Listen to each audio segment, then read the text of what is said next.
It's 10:20, so it's 4:20 somewhere. If you got one, spark up.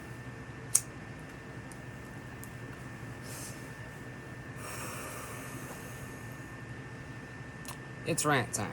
Been a while since I've done a rant. But yeah, this is a interesting topic that's got questions on my mind that I feel like should be answered and would be answered if we had a legitimate press, if you will. Texas Democrats who fled the state and became super spreaders. If you are not familiar with the Texas Democrats who left the state or why, quick little side note, there was a bill to be passed removing some of the provisions for COVID, for voting during COVID. Not all, just some. And requiring ID to vote, which apparently has been deemed racist. But we're going to put a pin in that. That's, we'll get back to that later. But these Democrats fled to D.C. and have since gotten several people tested positive for COVID. White House aides, six of them. So they became the super spreaders that they talk about. Now, I want to be upfront. I am not a doctor or a medical professional. I'm not offering any medical advice. If you have, questions, talk to your doctor. If your doctor sounds a little too political, talk to another doctor. As far as vaccine or any other medical treatments available for COVID.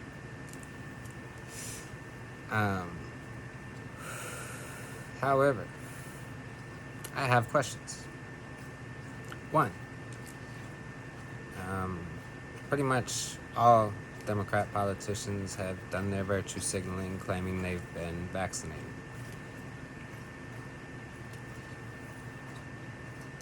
Did these politicians actually get the vaccine? And if they didn't, why are they pushing it on us? And if they did, well, it didn't work too well because they still got the shit. Some of them still have to go to the hospital, and they've spread it.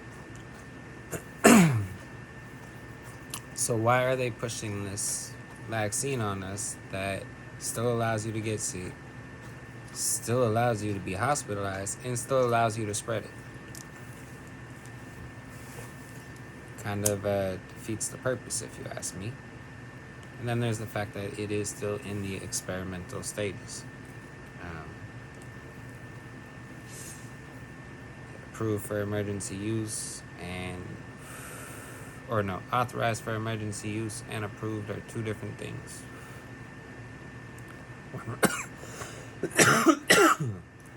One requires a lot more testing. Those are my questions, but no one in the media will ask. Did they actually get the vaccine? Now I want proof. Did you actually do it? Or did you not get it, and that's why you got sick? And if you didn't take it, why? Why are you pushing it on other people, trying to make it seem like if you don't get it, you trying to kill grandma? Kamala Harris just came out and said it's the biblical thing to do. Love thy neighbor means get your jab.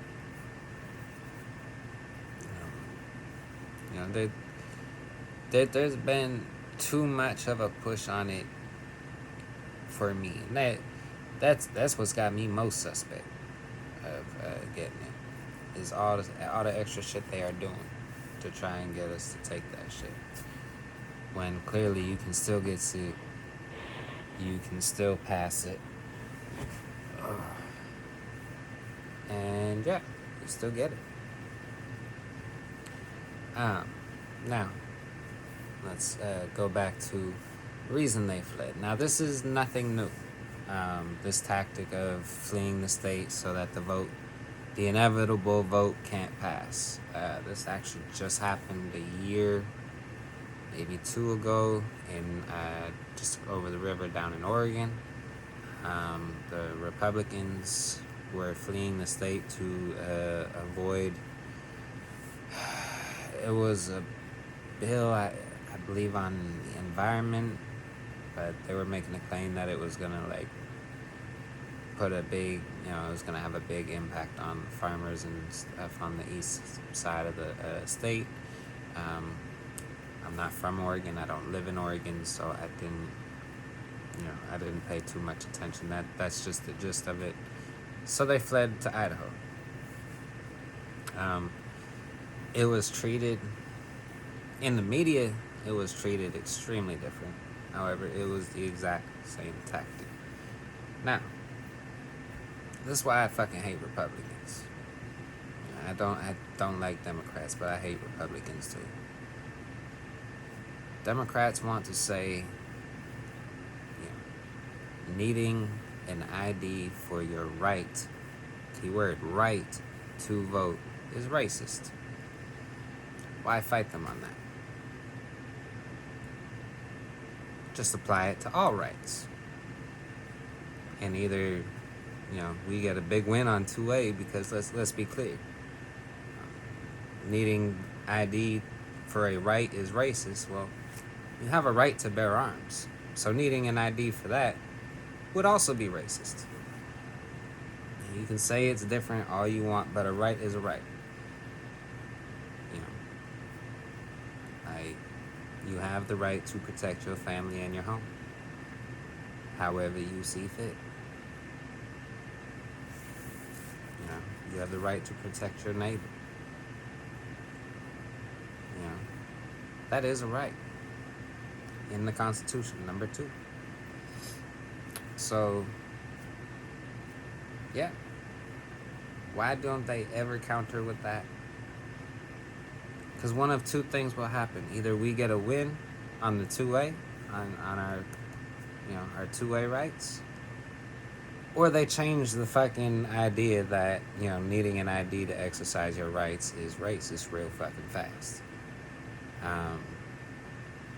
You can look it up yourself. There's plenty of videos out there where, someone will go to a college campus, ask a bunch of white liberals about voter ID being racist, and then they'll play that shit to other black people and see how they feel about how these white liberals are talking about them. It's it's fucked up, but I don't know. It's funny that some of the people are so stupid, but it's fucked up that they really think that, Like, I don't know. Personally, like I said, I believe our votes are pretty much worthless. The future's been bought and paid for. How quickly we get there, I guess we have a vote in that, but let's be clear, there's certain issues that our vote has no impact on. I've mentioned plenty of times before, the last 2 presidents campaigned on ending wars. One started more, one tried to start a couple, almost ended a really, really long one, but, hired a couple of neocons, Pompeo and Bolton. Not exactly people you hire if you're trying to end wars. Nothing in their career suggests that they want to end wars. If anything, they want to continue them and start new ones. But, but yeah. Kind of lost where I was going. Oh yeah, I personally feel our vote is mostly worthless when it comes to federal stuff.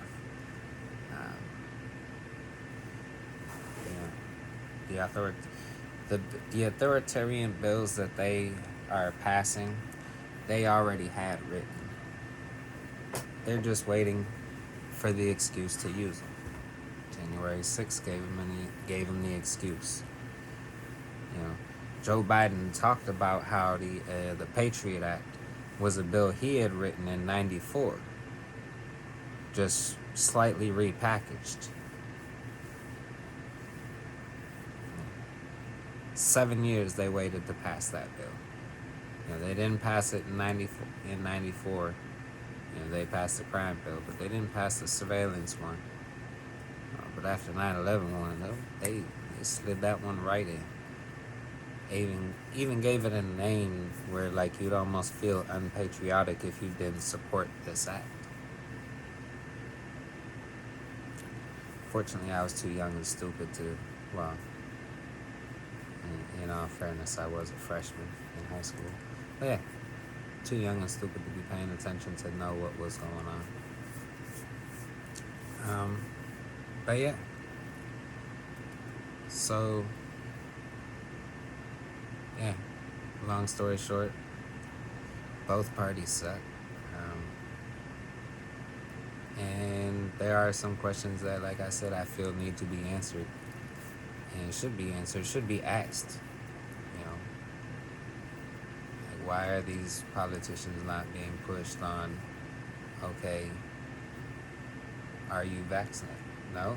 Well, then why are you pushing it on others? The idea, like, now they're going to be having the door-to-door, you know, just to talk. But what happens when the talk doesn't work on enough people? What's step number 2? Or what's the next step, if you will? Because they've already had, multiple states had $1 million lotteries. Some states had $40,000 lotteries. Washington, they're trying to set up a program where you go get your vaccine through a certain dispensary, you get a free joint. Like, they are doing a lot of stuff. Krispy Kreme had the free donuts. Like, if having it doesn't fully protect you, what's the point? You know, you can still transmit it. Why are you forcing it on people? Let people make their own choices, is the moral of the story. This is my own opinion. You know, let people make their own choices. You know, talk to your doctor. You know, get that opinion.